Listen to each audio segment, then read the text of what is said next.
El capítulo venezolano del Club Español del Arbitraje se complace hoy en iniciar un nuevo evento del día.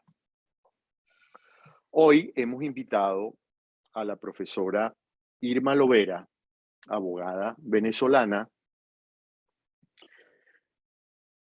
graduada en la Universidad Católica, especialista en Derecho Inmobiliario, docente de pre y posgrado en la Universidad Católica Andrés Bello, en la Universidad Santa María y en la Universidad Metropolitana. Ella es árbitra y mediadora y autora de algunos artículos muy interesantes sobre derecho inmobiliario, lo cual es uno de los temas que vamos a tratar hoy.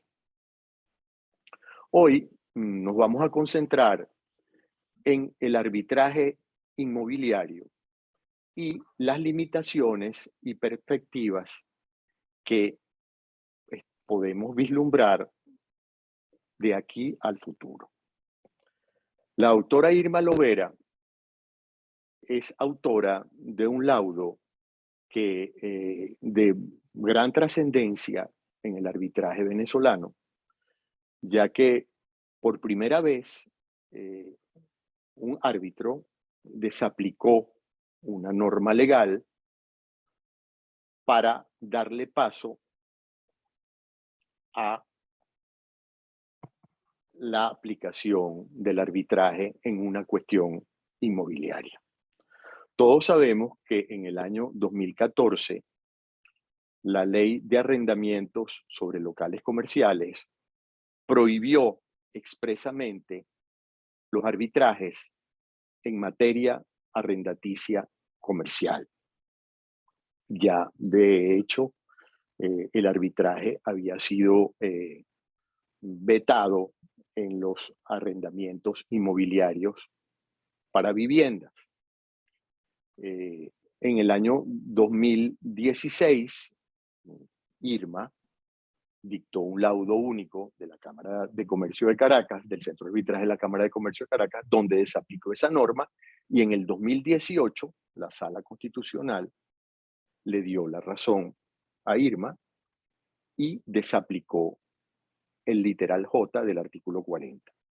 Yo creo que yo no voy a seguir abundando en esta materia, porque eso le corresponde a Irma, conversar sobre eso, porque ella es una persona muy preparada y muy conocedora del tema arrendaticio. Simplemente para cumplir con la tradición, la voy a invitar para que ingrese a las filas del capítulo venezolano del Club Español del Arbitraje, porque yo pienso que una persona con la experiencia y los conocimientos de Irma debe integrar parte, debe formar parte del capítulo. Irma, te doy la palabra pues para que nos ilustres un poco sobre este tema. Yo sí quisiera iniciar precisamente con esa desaplicación que tú hiciste y que nos deje un poco una imagen de qué pensaste tú cuando salió la ley, ese decreto ley, y qué pasó.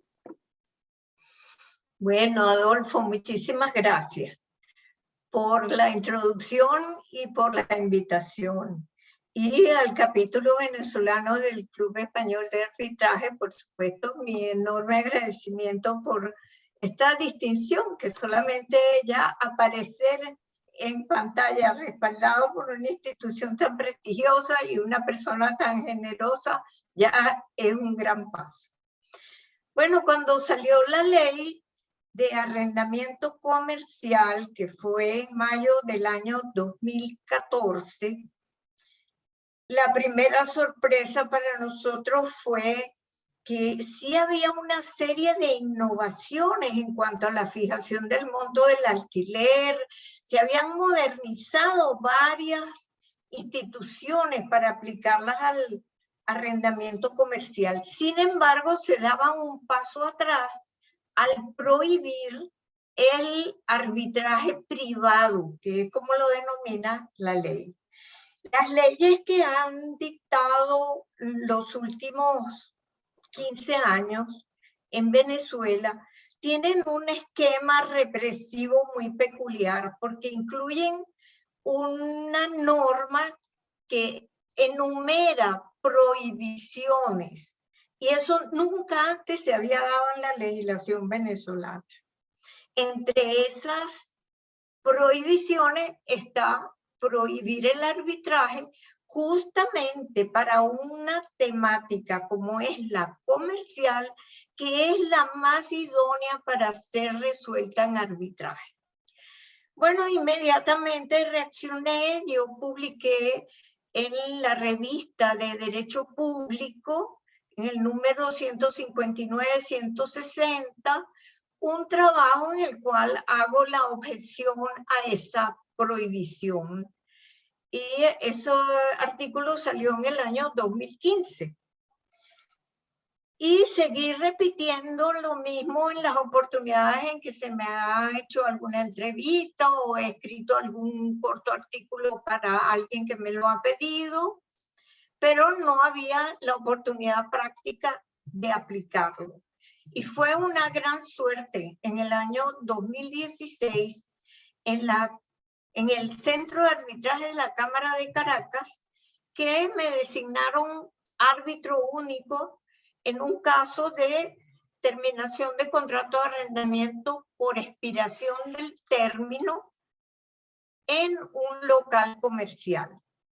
El arbitraje se tramitó normalmente, en la parte demandada, digamos, no compareció, no señaló apoderado, pero estuvo constantemente notificada correctamente, paso a paso, porque tuvimos mucho cuidado, tanto el Centro de Arbitraje como yo, de que constaran que habían sido notificados de cada uno de los actos del arbitraje. Cuando tocó redactar el laudo, ya basándome no solamente en que el árbitro podía tomar la iniciativa de aplicar o no esa prohibición de arbitraje, sino que también en la solicitud de arbitraje, la abogada demandante, que fue Teresa Borges García, había incluido la solicitud de que se desaplicara la prohibición de arbitraje.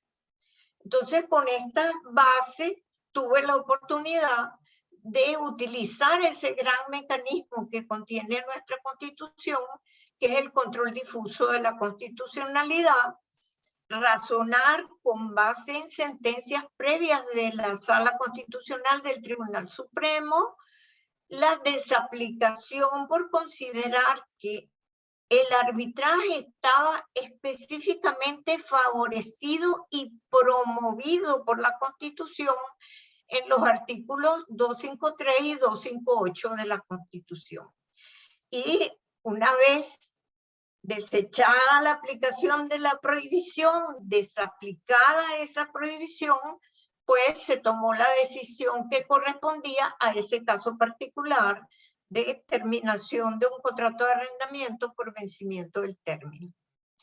Pero allí no termina todo, sino que existe en nuestra Constitución, en el artículo 336, la enumeración de las atribuciones de la Sala Constitucional. Y entre otras está la revisión, el control por revisión de las sentencias que apliquen el control difuso de la constitucionalidad. Entonces, en ese momento, tanto el Centro de Arbitraje como yo estábamos ante una disyuntiva. Mandamos a revisión este laudo o no lo mandamos porque esto no es una sentencia. Decidimos enviarlo con el argumento más evidente de que la Sala Constitucional es la máxima institución encargada de la aplicación de la integridad y del respeto a la Constitución Nacional, y por supuesto, al haber aplicado un mecanismo contenido en la Constitución, lo lógico era que la Sala Constitucional revisara si esa desaplicación de una prohibición de arbitraje estaba correctamente aplicada a ese caso. Y Esto se envió en el mes de noviembre del año 2016 a la Sala Constitucional. La Sala no solamente se quedó con la copia certificada del laudo y algunos documentos básicos que se le enviaron, sino que pidió el expediente completo y se le mandó. Y 2 años más tarde, en octubre del año 2018, salió la sentencia número 702, en la cual la Sala Constitucional consideró que se había aplicado correctamente el mecanismo previsto en la Constitución de desaplicar una norma que el árbitro había considerado que era contraria, incompatible con la Constitución. Y quedó abierto un campo enorme, en parte para los árbitros que saben que pueden aplicar el control difuso de la constitucionalidad, y el otro campo muy amplio que es la aplicación del arbitraje a arrendamientos de carácter comercial. Yo creo que se dio un paso adelante importantísimo, porque ahora, al suscribirse un contrato de arrendamiento de tipo comercial, las partes pueden incluir una cláusula arbitral y en caso de conflicto pueden dilucidarlo a través del arbitraje. Hay todavía una discusión de si es pertinente o no la revisión de los laudos que apliquen el control difuso de la constitucionalidad por parte de la Sala Constitucional. Yo considero que esa discusión es inútil, porque primero el laudo tiene tanto valor como una sentencia. Si los comparamos, ambos son ejecutables, en el caso del laudo, por el Poder Judicial, pero son obligatorios tanto la sentencia como el laudo. Y si se aplica un mecanismo constitucional, lo lógico que para preservar la integridad de la Constitución, sea la Sala Constitucional la que pronuncie su palabra, su decisión acerca de si ha sido bien aplicado ese mecanismo. De otra forma, eso se prestaría a que los árbitros decidieran cosas arbitrarias, consideraran normas incompatibles con la Constitución de manera caprichosa y que la Sala Constitucional del Supremo no lo pudiera revisar.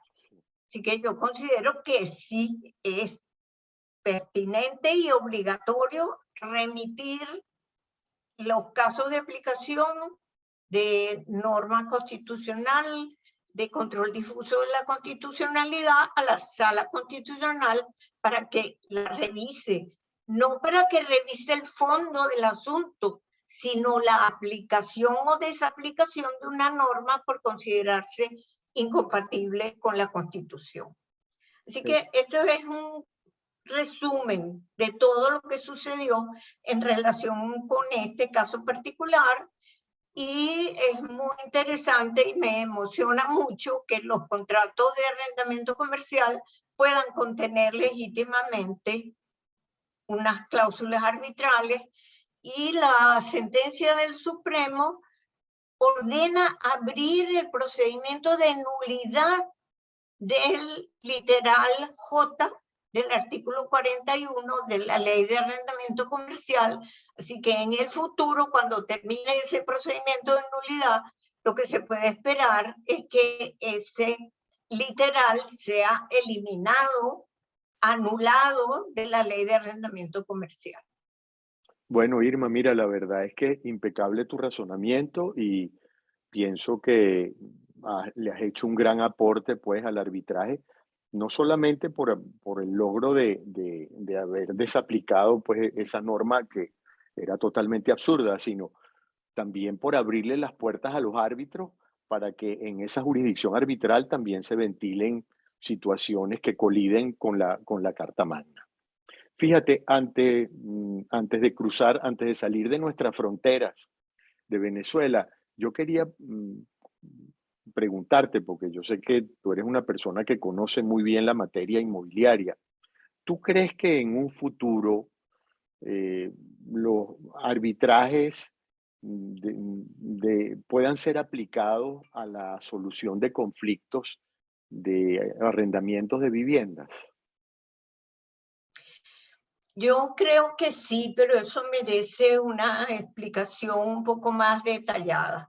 La Ley de Regularización y Control de los Arrendamientos de Vivienda, de fecha 12 de noviembre del 2011, establece el procedimiento mediante el cual se deben tramitar las divergencias entre arrendadores y arrendatarios, que es entre un organismo administrativo dependiente del Ministerio de Vivienda, que se llama Superintendencia Nacional de Arrendamientos de Vivienda, SUNAVI.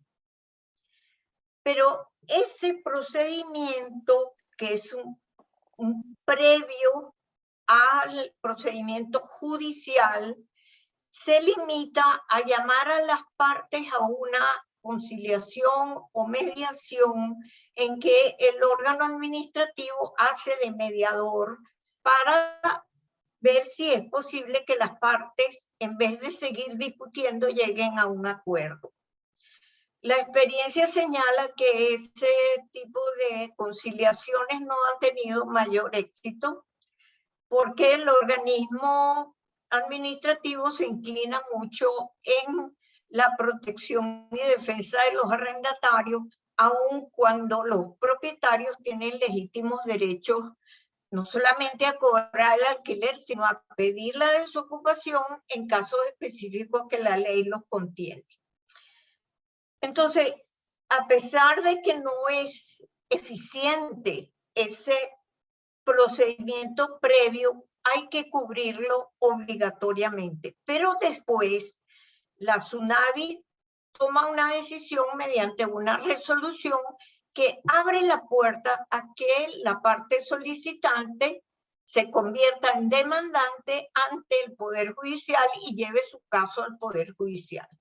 Entonces la pregunta es si el solicitante de la desocupación o del pago de los alquileres tiene derecho a ir al Poder Judicial, ¿por qué no va a poder ir al arbitraje? Siempre y cuando el contrato contemple una cláusula arbitral. Entonces, mi criterio es que la etapa de conocimiento puede ser tramitada por el Poder Judicial o en arbitraje. Y así lo he sostenido en un trabajo mío que se publicó en la revista de la Facultad de Derecho de la Universidad Católica Andrés Bello en el año 2019, la revista número 73. Allí hago realmente el planteamiento bien detallado, paso a paso. Si se recurre al arbitraje para la etapa de conocimiento, es decir, la presentación de los alegatos, de las pruebas y luego la decisión mediante un laudo, necesariamente al dictarse el laudo, si hay que ejecutarlo, sea cual sea la naturaleza del contrato del que se trate, la ejecución corresponde al Poder Judicial. Pues en el caso de los arrendamientos de vivienda, también hay que acudir al Poder Judicial para la ejecución de ese laudo. Supóngase que es un laudo que decreta un desalojo de una vivienda para entregársela al propietario que la necesita. Y el Poder Judicial toma el caso para ejecutarlo y tiene la obligación de dirigirse a la superintendencia, a la SUNAVI, para pedirle que le asigne un refugio al inquilino que va a quedar desalojado, un refugio temporal o definitivo. Y eso igual sucedería si es un caso tramitado en el Poder Judicial y no en arbitraje.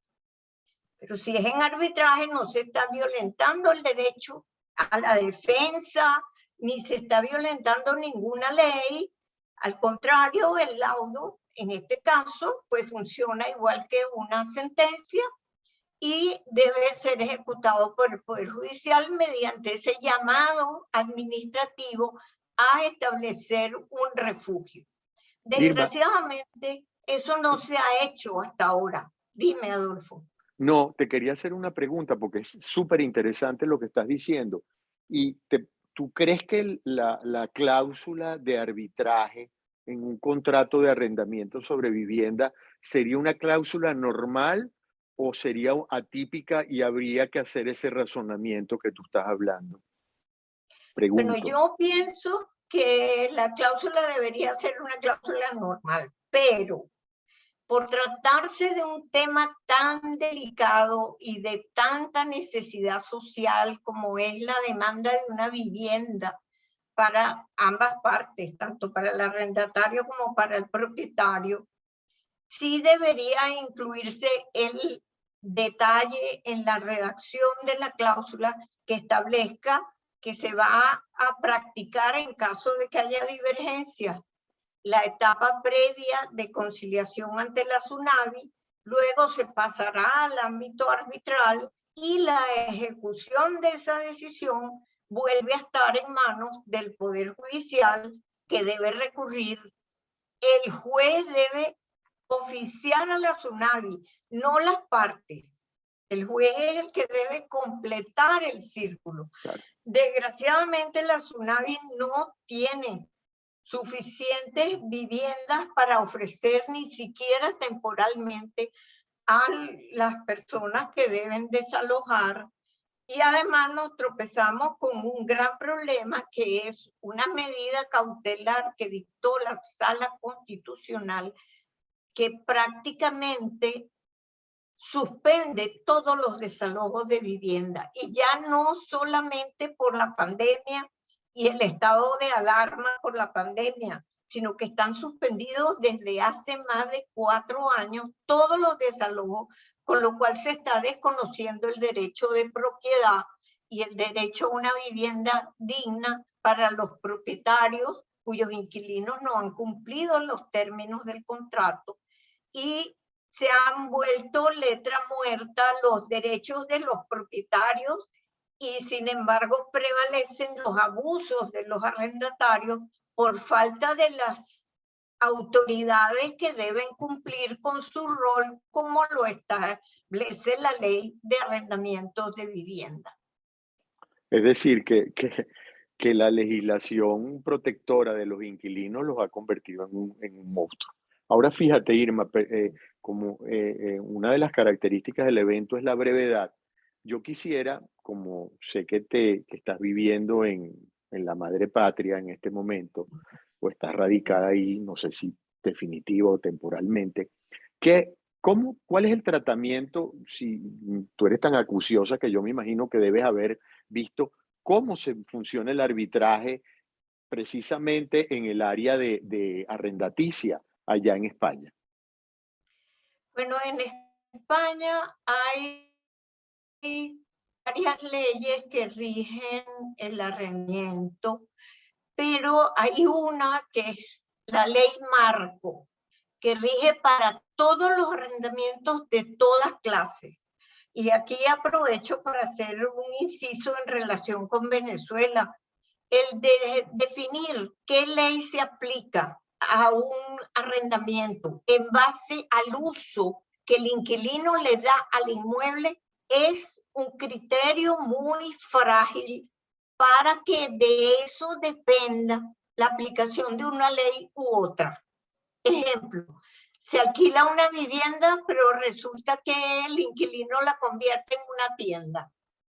Entonces, el contrato dice que es para vivienda, pero el uso en términos prácticos es un comercio. Y eso significa saltar de una ley a otra. Esa es una situación que en algún momento en Venezuela hay que corregir. Tiene que haber una ley de arrendamiento general, aunque tenga algunas normas dedicadas a ciertos tipos de arrendamientos en particular. Pero vuelvo a España. La ley marco es la ley de arrendamientos urbanos y esa ley contiene en su artículo 4 un apartado número 5 que lo voy a leer textualmente para no equivocarme ni en una coma. Dice, las partes podrán pactar la sumisión a mediación o arbitraje de aquellas controversias que por su naturaleza puedan resolverse a través de estas formas de resolución de conflictos, de conformidad con lo establecido en la legislación reguladora de la mediación en asuntos civiles y mercantiles y la legislación de arbitraje. Así queda muy sólidamente establecido que todo conflicto entre arrendador y arrendatario o propietario y arrendatario puede ser llevado a arbitraje sin limitación alguna. Es una norma muy sana y que se aplica. Ha habido muchos arbitrajes arrendaticios, aunque hay una gran tradición judicialista en España que hay que reconocer. Bueno, mira, Irma, bueno, la verdad es que ya se nos fue todo el tiempo. Yo me siento verdaderamente muy satisfecho de haber conversado contigo hoy. La verdad es que me dio mucho placer, sobre todo porque se ve que manejas la materia, bueno, de la A a la Z. Bueno, es lógico porque te has dedicado en alma, vida y corazón durante tu profesión y tienes un gran nombre dentro de nuestro foro. Y yo me imagino Gracias. que en España, a lo mejor, si ingresas a las filas del club, podrás involucrarte también con los abogados españoles, y no solamente de España, sino hay 43 países, pues está Latinoamérica, Sí, África, Europa y bueno, en fin, hay muchos países.